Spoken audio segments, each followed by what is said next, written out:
Good morning students.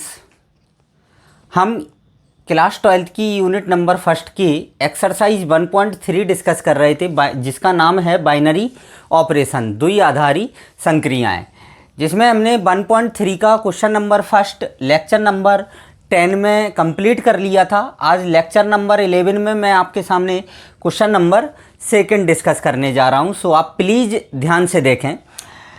Question number second का first, सबसे पहले हम क्या लिखेंगे, दिया है प्राकृत संख्याओं के समुच्चय n में। क्वेश्चन नंबर फर्स्ट में क्या दिया है, प्राकृत संख्याओं के समुच्चय n में परिभाषित द्विआधारी संक्रिया a स्टार b बराबर 2 की पावर क्या है ab। 2 की पावर क्या होता है, दिया है ab फॉर ऑल। ये जो साइन होता है उल्टा a, ये साइन होता है फॉर ऑल का। किसका होता है, उपरोक्त सभी के लिए। For all a comma b belongs to n, मतलब a और b जो अवयव होंगे वो किस में से लेंगे, हम समुच्चय n में से लेंगे। तो आपको ये लाइन सभी क्वेश्चंस में लिखनी है सेकंड के, कि दिया है जिस समुच्चय में परिभाषित हो, किसी में पूर्णांक संख्याओं में परिभाषित समुच्चय पूर्णांक संख्याओं में हो, किसी में परिमेय में हो, तो इस हिसाब से आपको इस टाइप से यहाँ पर चेंज करते चलना है। तो सबसे पहले हम बात करेंगे a स्टार b बराबर 2 की पावर ab क्रम विनिमय और सहचर नियम का पालन करता है या नहीं। हमें इस द्विआधारी संक्रिया में यह दिखाना है कि यह क्रम विनिमय नियम का पालन करता है या नहीं और सहचर नियम के लिए। तो सबसे पहले हम बात करेंगे क्रम विनिमय नियम की। क्रम विनिमय नियम, क्रम विनिमय के लिए हमें 2 एलिमेंट की आवश्यकता होती है। कितने एलिमेंट्स की आवश्यकता होती है, 2 की। तो मैंने मान लिया कि माना a कॉमा b 2 एलिमेंट ले लिए, a comma b belongs to n। जो भी एलिमेंट लेंगे वो कहाँ से लेंगे, आप n में से लेंगे। अब सबसे पहले क्रम विनिमय नियम के लिए हम निकालेंगे a star b। a star b equal to क्या है आपका, 2 की पावर ab, तो हम इसको लिख देंगे 2 की पावर ab। अब आप देखो कि क्या मैं 2 की पावर ab को ऐसे लिख सकता हूँ, 2 की पावर b लिख सकते हैं, क्योंकि 2 संख्याओं का गुणा सदैव क्रम विनिमय नियम का पालन करता है। तो चूंकि यहाँ पर लिख देंगे कि AB इक्वल टू क्या होता है, BA। AB इक्वल टू क्या होगा, BA। अब आप देखें कि जब A यहाँ पर था, A पहले था तो AB था, अब क्या आ गया 2 की पावर BA। तो मतलब B और A आपस में क्या हो जाएंगे, इंटरचेंज। तो हम इसको लिख सकते हैं B स्टार A। तो क्या आ गया, a स्टार b बराबर क्या आ गया, b स्टार a। यही होता है आपका क्रम विनिमय नियम। कौन सा नियम होता है, क्रम विनिमय नियम। a star b equal to क्या होता है, b स्टार a। अतः हम कह सकते हैं, अतः स्टार क्रम विनिमय नियम का पालन करता है। ये तो हो गया क्रम विनिमय नियम के लिए। अब हम बात करेंगे सहचर। सहचर नियम ध्यान से देखना है। क्रम विनिमय नियम सिंपल होता है, लेकिन सहचर में स्टूडेंट्स मिस्टेक कर देता है। तो सहचर नियम के लिए आप लोग ध्यान से देखेंगे, यहाँ पर सहचर नियम,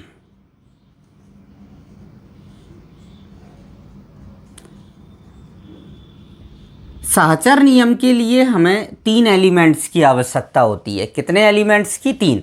तो हम सबसे पहले 3 एलिमेंट ले लेंगे। माना a comma b comma c belongs to n।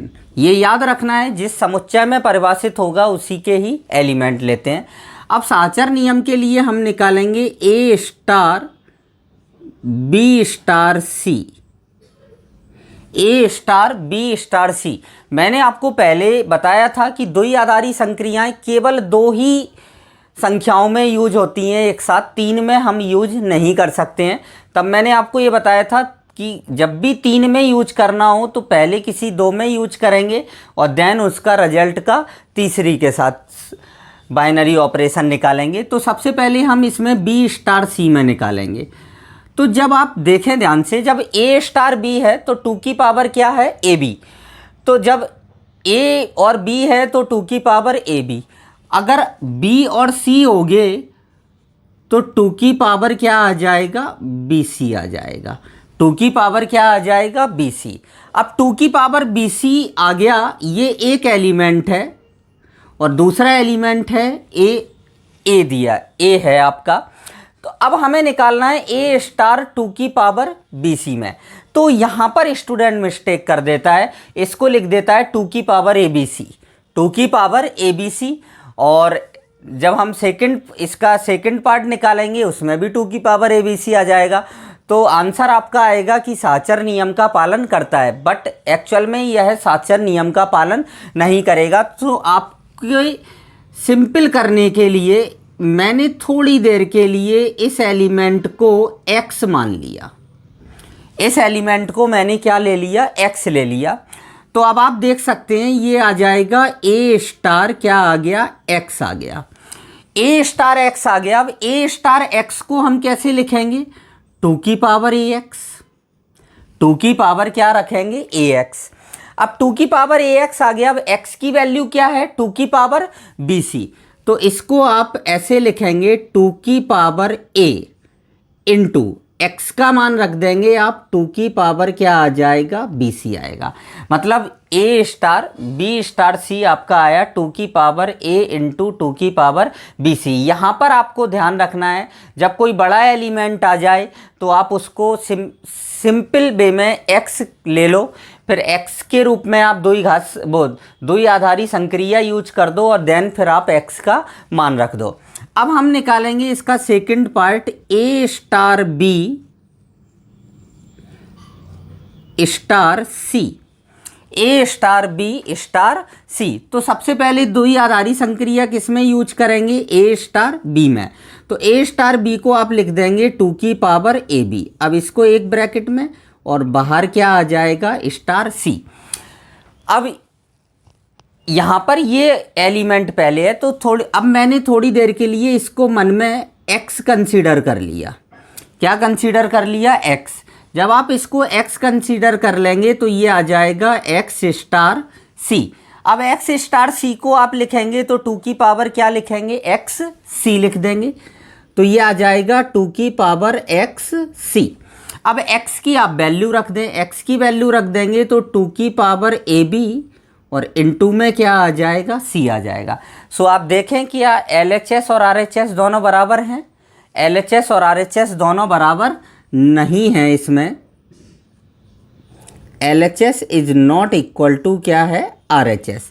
अब LHS not equal to RHS, अतः यह साचर नियम का पालन नहीं करता है। तो यहाँ पर आप लिख देंगे साचर नियम का पालन नहीं करता है।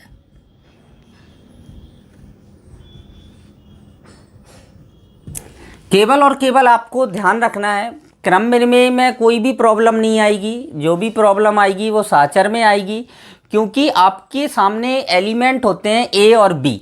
यहाँ पर थोड़ा सा बड़ा एलिमेंट आ जाता है तो हम उसको क्या मान लेंगे, सिंपल करने के लिए x मान लेंगे और फिर x में हम द्वि आधारी संक्रिया यूज कर देंगे और बाद में x की वैल्यू रख देंगे। सो आप क्वेश्चन नंबर सेकंड के फर्स्ट को आप नोट करें, सेकंड का सेकंड डिस्कस करते हैं अभी।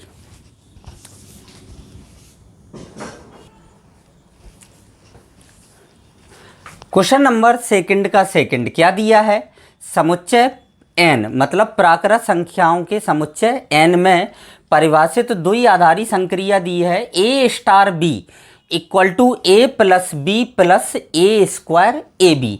हमें क्या निकालना है, क्रम विनिमय नियम का पालन करता है या नहीं और साचर नियम का पालन। तो सबसे पहले हम बात करेंगे क्रम विनिमय नियम की। क्रम विनिमय नियम, क्रम विनिमय नियम के लिए हमें कितने एलिमेंट की आवश्यकता होती है? 2 एलिमेंट की। तो सबसे पहले आप ले लेंगे, माना a comma b belongs to किस में से लिए? एन में से, जिसमें द्विआधारी संक्रिया क्या होगी? परिभाषित होगी। अब हमें क्रम विनिमय के लिए क्या निकालना पड़ता है? A star b equal to क्या होना चाहिए? बी स्टार ए होना चाहिए। क्रम विनिमय नियम के लिए हमें क्या प्रूफ करना है कि a star b equal to b star है, ए है या नहीं। तो सबसे पहले हम निकालेंगे ए स्टार बी। सो आप ध्यान से देखेंगे, ए स्टार बी आपका एज इट इज ये लिखा हुआ है। तो a plus b plus a square B आपने लिख दिया। अब आप ध्यान से देखें कि अब मैं पलट के लिख रहा हूं बी स्टार ए। अब बी स्टार ए निकालेंगे तो आपने ए की जगह बी आ गया और बी की जगह क्या आ गया? ए। तो आप आप ए की जगह तो बी रख देंगे और बी की जगह ए रख देंगे। तो यहाँ पर बी रख दिया, बी प्लस क्या आ गया? ए प्लस बी स्क्वायर हो गया और इनटू क्या आ गया? ए आ गया। सो आप देखें ध्यान से, क्या ये दोनों बराबर हैं? ठीक है, ए प्लस बी है, यहाँ भी बी प्लस ए है, ये दोनों इक्वल हैं। But a square b is not equal to b square a, ये दोनों बराबर नहीं होंगे सभी प्राकृत संख्याओं के लिए। सो हम लिख सकते हैं कि ए स्टार बी बराबर नहीं होता है, बराबर नहीं है किसके? बी स्टार ए के। अतः स्टार क्रम विनिमय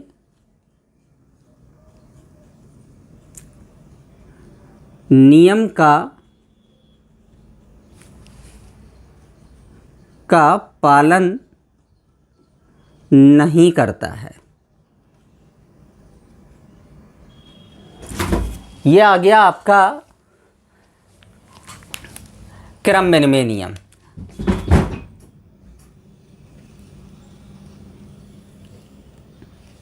अब देखो इधर सहचर नियम की बात करेंगे। अब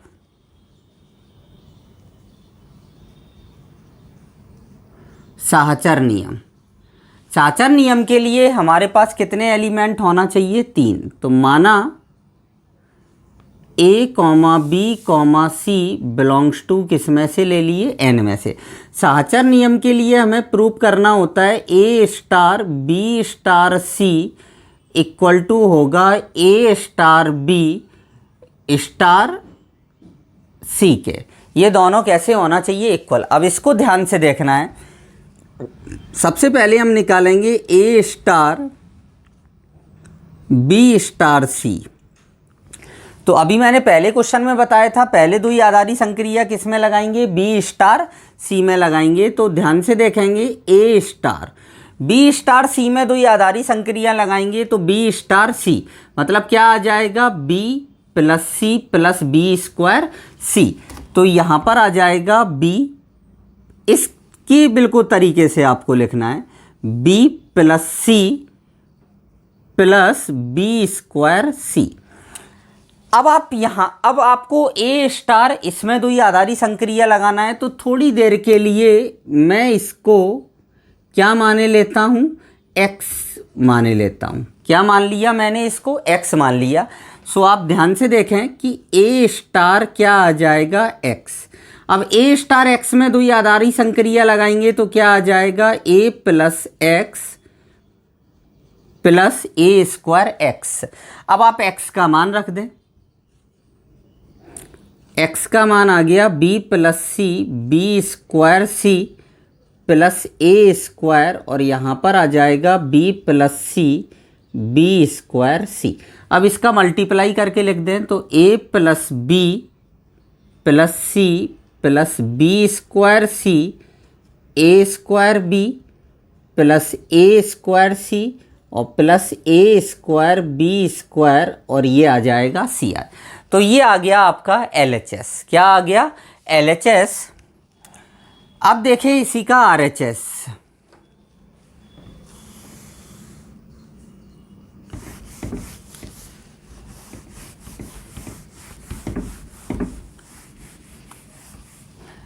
RHS देखें ध्यान से कि A star B star c. सो पहले हम द्विआधारी संक्रिया किस में लगाएंगे, ए स्टार बी में। तो ये क्या आ जाएगा, ए plus b plus a square B, और स्टार क्या आ जाएगा, सी आ जाएगा। अब ये एक एलिमेंट है आपका, तो इसको हम क्या मान लेंगे, एक्स मान लेंगे। इसको आपने एक्स ले लिया तो ये आ गया एक्स स्टार सी आ गया। अब एक्स स्टार सी में लगाएंगे तो x plus c plus x square क्या आ जाएगा, सी आ जाएगा। अब आप एक्स की वैल्यू रख दें, ए plus b plus a square b plus सी, और ए plus b plus a square B का स्क्वायर आ जाएगा, और इनटू में क्या आ जाएगा, यहाँ पर आपका सी आ जाएगा। अब आप ध्यान से देखें कि इसको जब आप सॉल्व करेंगे तो ए की पावर 4 वाला टर्म्स आएगा, जबकि इसमें कहीं भी ए की पावर 4 वाला टर्म्स नहीं है। तो निश्चित बात है कहीं ना कहीं देखो आप ए प्लस बी प्लस सी आ गया, ए प्लस बी प्लस सी आ गया, बी स्क्वायर सी, आप इस बी स्क्वायर सी भी आप इसका स्क्वायर ओपन करेंगे मिल जाएगा, लेकिन सारे टर्म्स आपको नहीं मिलेंगे। सो हम कह सकते हैं कि LHS जो आएगा इज नॉट इक्वल टू क्या आएगा, RHS के। LHS is not equal to RHS, अतः द्विआधारी संक्रिया स्टार सहचर नियम का पालन नहीं करती है, सहचर नियम का पालन नहीं करती है। इसको आप नोट कर लें क्वेश्चन नंबर 2 को। देन क्वेश्चन नंबर 3 डिस्कस करते हैं।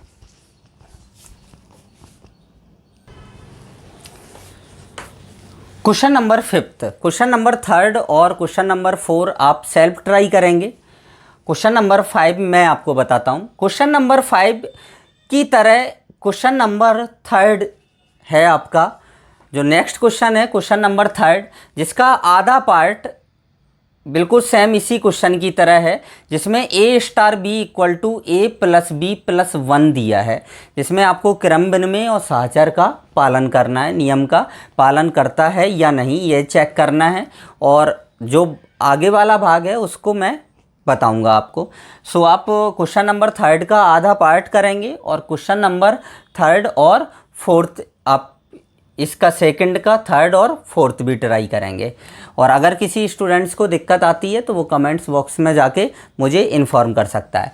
अब देखें क्वेश्चन नंबर 5 क्या है। वास्तविक संख्याओं के समुच्चय R में किस में परिभाषित है, समुच्चय R में परिभाषित है। A star b equal to क्या है, a plus b minus 7 for all a comma b belongs to क्या होंगे, R होंगे, वास्तविक संख्याएं होंगी। तो सबसे पहले हम बात करते हैं क्रम विनिमय नियम की। क्रम विनिमय नियम, क्रम विनिमय के लिए हमें क्या प्रूफ करना पड़ता है कि a star b equal to क्या होना चाहिए, बी स्टार ए होना चाहिए। ये हमें क्रम विनिमय नियम, ये होता है आपका क्रम विनिमय नियम। तो सबसे पहले हम ए स्टार बी निकालेंगे। ए स्टार बी इक्वल टू क्या है, ए प्लस बी माइनस 7। अब क्या हम ए प्लस बी को बी प्लस ए लिख सकते हैं? लिख सकते हैं, क्योंकि दो संख्याओं का योग, दो संख्याओं का योग सदैव क्रम विनिमय नियम का पालन करता है।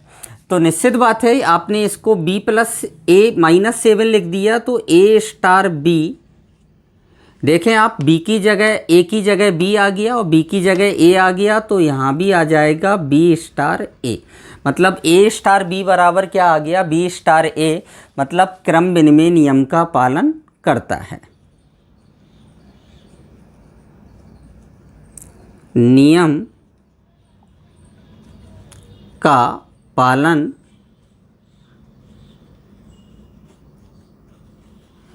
अब हम बात करेंगे सहचर नियम की। सो आप सहचर नियम के लिए ध्यान से देखेंगे, यहाँ पर इसको नोट कर लें। सहचर नियम यहीं पर मैं बताता हूँ, जगह कम पड़ेगी।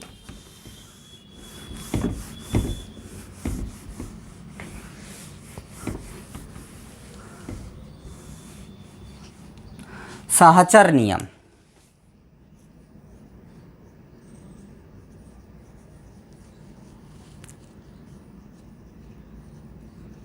साहचर नियम के लिए हमें कितने एलिमेंट की ज़रूरत होती है? 3 एलिमेंट की। तो सबसे पहले हम 3 एलिमेंट मान लेंगे, माना A, B, C belongs to R, क्योंकि किस में परिभाषित है? R में। अब साहचर नियम के लिए हमें क्या निकालना पड़ता है? A star B star C बराबर होना चाहिए A star B star C के। तो सबसे पहले हम LHS निकालेंगे इसका, ध्यान से देखेंगे। A star B star C, तो सबसे पहले हम B स्टार C में 2 आधारी संक्रिया लगाएंगे। सो ये आ जाएगा A star A plus B minus का क्या आ जाएगा? 7। अब मैं थोड़ी देर के लिए इसको X कंसीडर कर लूँगा। क्या कंसीडर करेंगे? X। अब आप X कंसीडर करेंगे तो ये आ जाएगा A स्टार X। अब आप A स्टार X में 2 आधारी संक्रिया लगाएंगे तो क्या आ जाएगा? A plus X minus 7। और X की वैल्यू क्या है? A प्लस B माइनस 7 है। सो आप यहाँ पर रख देंगे यहाँ पर आएगा B प्लस C माइनस 7, और यहाँ पर इसको X कंसीडर कर लेंगे। अब X की वैल्यू रख देंगे आप B प्लस C माइनस क्या आ जाएगा? 7। ये आपने वैल्यू रखी है X की। यहाँ पर स्टूडेंट मिस्टेक क्या करेगा कि एक X की वैल्यू का -7 है और एक आपका संक्रिया का 7 है, तो यहाँ पर -7 2 बार आएगा, ध्यान रखना है। तो A plus B plus C minus क्या आ जाएगा? 14 आ जाएगा। ये आपका क्या आ गया? LHS। अब RHS निकालते हैं। RHS देखेंगे कि A star B star C, तो सबसे पहले A स्टार B में लगाएंगे 2 आधारी संक्रिया, तो क्या आ जाएगी? A प्लस B माइनस क्या आ जाएगा? 7, और स्टार में क्या आ जाएगा? C। अब आप इसको क्या कंसीडर कर लेंगे? X कंसीडर करेंगे। X कंसीडर करेंगे तो ये आ जाएगा आपका X स्टार क्या आ गया? C। अब X स्टार C में 2 आधारी संक्रिया लगाएंगे तो कैसे लिखेंगे इसको? X plus C minus 7। अब आप X की वैल्यू रख दें। X की value A plus B minus 7 plus C minus 7। सो ये क्या आ जाएगा? A plus B plus C minus 14। तो LHS इक्वल टू क्या आ गया? RHS। अतः यह साहचर नियम का पालन करता है। सो आज हमने क्वेश्चन नंबर 2 कंप्लीट कर लिया है। इसके नेक्स्ट जो क्वेश्चन नंबर 3 है वो सेम आधा पार्ट उसका इसी क्वेश्चन की तरह है, A प्लस B प्लस 1 है। सो आप उसको सेल्फ खुद कर लें, और क्वेश्चन नंबर 2 का 3rd और 4th क्वेश्चन आपको सेल्फ करना है। सो आज के लिए इतना ही। नेक्स्ट हम लेक्चर नंबर 12 आगे डिस्कस करेंगे। So thank you.